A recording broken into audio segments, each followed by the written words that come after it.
I'm Sarah Hummel. I'm the Executive Vice President of Wave Leadership College, and my little brother, Tony Lutz, was killed in action in 2005. It was a really crazy time in our lives. We were both young adults in 2001. I had just been diagnosed with cancer. I was in Los Angeles with my husband, Dave. Tony and his wife were in Virginia with their young son.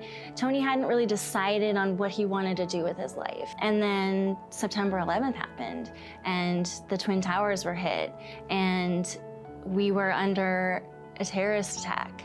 And he just was so struck with the desire to get involved and help keep our country safe. One of the first places that he was deployed was to Hurricane Katrina site. And it was really incredible to get to hear his side of that firsthand experience, where he just talked about the total devastation that had happened and having to go door to door to find out if someone was alive in there.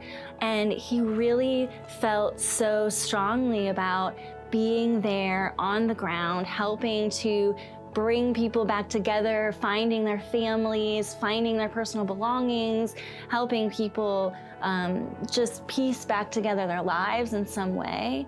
It really gave him a lot of meaning, and he talked about how much he was overwhelmed by the devastation, but how fulfilled he felt in being able to do something. Tony was deployed to Iraq in November of 2005, and our whole family was not worried about him. Of course, we prayed for protection, but to us it was something that the military did all the time. We understood that we were in war, we understood that there was a conflict, we understood that there was danger, but our military men and women are deployed on several tours, and they come back, and that's just part of the process. While he was deployed, he talked a lot about the Iraqi people, and he talked a lot about the children. He got to work with the schools quite a bit, being part of the psychological operations unit. So he would ask us to mail candy so he could give candy to the kids. And he had a unit of Marines that he worked with, and so he would go with the Marines and sort of stand guard with them while they did some of the work that they had to do. So at the time, Dave and I lived in Los Angeles with our 5-month-old son, and we flew home for Christmas to Virginia. And so we were together with family over the Christmas holiday. It was December 29th that I got the phone call from my dad that I needed to come right away. I just knew right then that somebody had died, and it was a very long drive to my parents' house to find out what was going on. When I arrived, I got the news that my brother had been killed. And, as the hours unfolded, we talked more. I heard that he was killed by a sniper bullet while he was standing guard for the Marines, his troop that he was working with. There was a hole in our family for a long time. He was so strong and was such an encourager for us. And all I wanted to do at that point was be around family.